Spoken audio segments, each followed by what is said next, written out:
During a group call, she said quietly, "I hope he proposes, so I can say no and look like a queen." I closed my laptop, booked a one-way ticket, and left her the ring box. 2 days later, she showed up at my sister's wedding, in a bridesmaid dress she'd already paid for, and found me on the dance floor with my new date. Hey viewers, before we move on to the video, please make sure to subscribe to the channel and hit the like button if you want to see more stories like this. Thanks.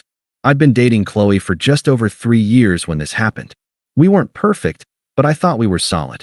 She was the kind of person who could light up a room without trying, confident, sharp-witted, the one everyone gravitated toward at parties. I'd always liked that about her, even if it sometimes meant I was in the background while she took center stage. We met in our late 20s through mutual friends, clicked instantly, and within a year we'd moved into a small 2-bedroom apartment together. Rent was steep, but I was making decent money in IT, and she had a good job in marketing. Between the two of us, bills were covered, savings were building, and life felt like it was heading in the right direction. I'd been quietly planning to propose for months.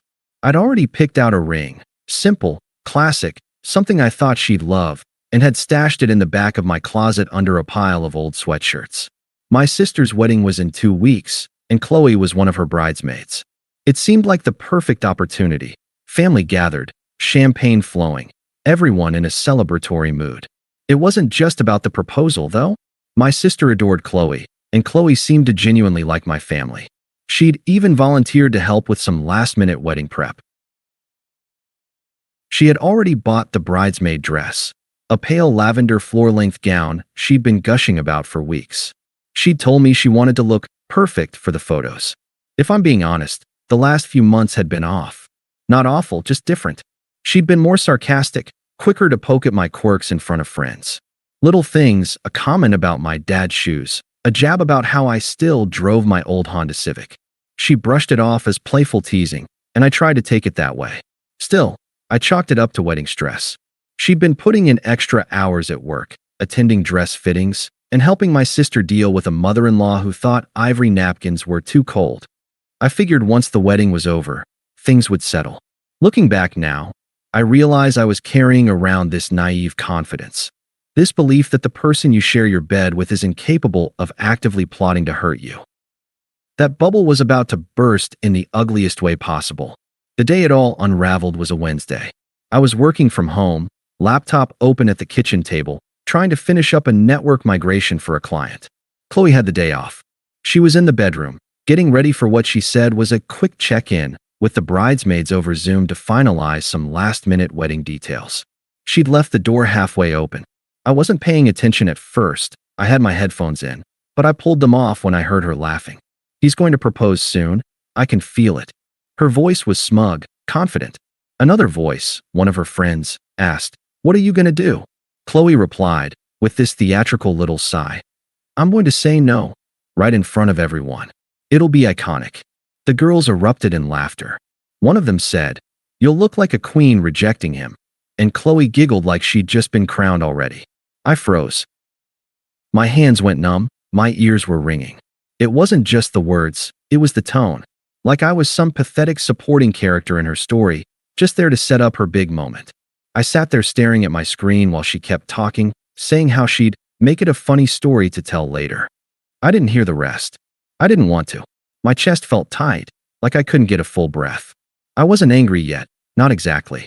It was more like this heavy, sinking realization that the woman I'd been planning to marry wasn't just not on the same page, she wasn't even reading the same book. I didn't storm in. I didn't confront her. I didn't even let her know I'd heard.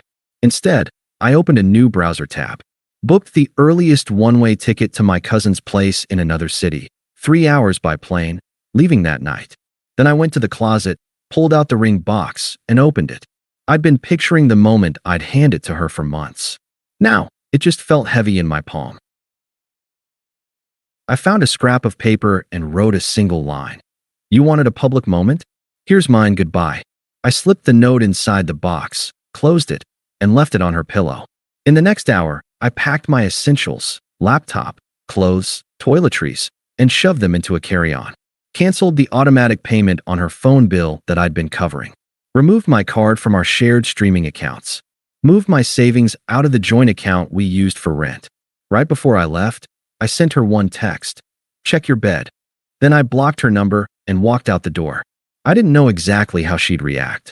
I didn't care. All I knew was I wasn't giving her the satisfaction of blindsiding me in front of my friends and family. If she wanted a show, I was going to give her one she'd never forget, just not the one she had in mind. The airport was nearly empty when I got there.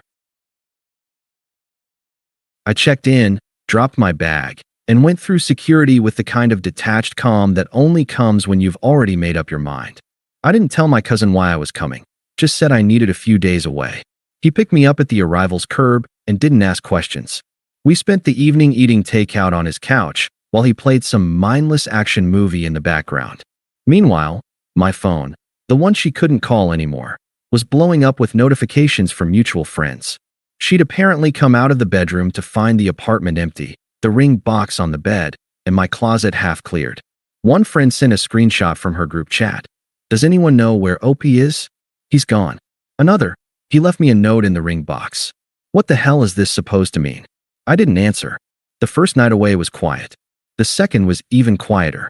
I slept better than I had in months. By the third day, I started hearing the wedding gossip. My sister called to check on me.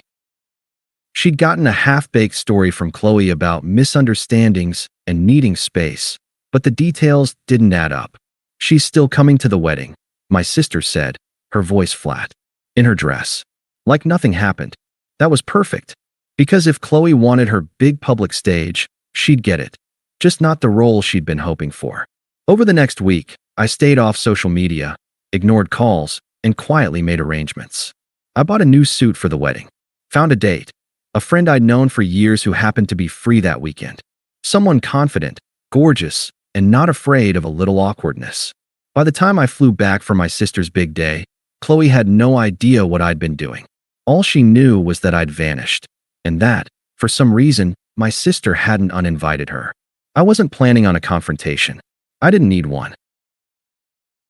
The real revenge was letting her walk into that reception and realize she wasn't the star of the show anymore.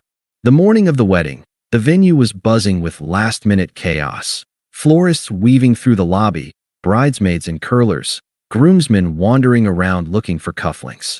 I walked in with my date on my arm. She was stunning in a deep emerald dress that caught the light every time she moved.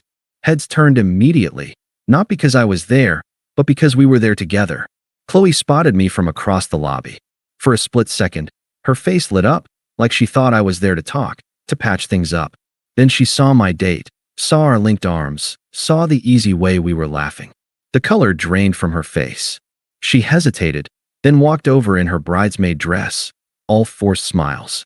"Can we talk?" she started, but my date just smiled politely and said, "Sorry, we're running late. Maybe after the ceremony." I didn't even have to say a word. We walked away, leaving her standing there, bouquet in hand, eyes flicking between me and my sister's friends who were now openly whispering. At the reception, my sister made a point of seating us front and center, right where everyone could see us on the dance floor. Qley was stuck at the bridesmaids' table on the opposite side of the room. When the music started, my date and I were up first, spinning and laughing under the string lights. Every time I glanced over, Qley was staring, biting her lip, pretending to check her phone while the rest of the table whispered. By dessert, the story had made its way around the room. Not from me, but from people who'd overheard that Zoom call and connected the dots. A few guests gave her sympathetic pats on the shoulder. Most just avoided her entirely. She'd wanted a public scene. She got one, just not the kind you frame for your mantle. That night, as my date and I were leaving, Qley caught me in the hallway. Her voice was low, desperate. "We could have worked it out," she said. I looked at her for a long moment, the music from inside fading into the background. "No," I said finally. "You could have, but you didn't want to." I walked away without looking back. Later, she sent a string of texts from a number I didn't recognize. I deleted them without reading. She still had the bridesmaid dress she'd been so excited to wear, but now, it was just a $200 reminder of the night she got exactly what she asked for. The iconic moment she'd planned was supposed to make her the queen of the story. Instead, she'd been reduced to a background character in mine. She wanted the spotlight. I just made sure it was on the right person. Thanks for watching. Make sure to subscribe to the channel and hit the like button. What do you think about this story? Share it in the comments.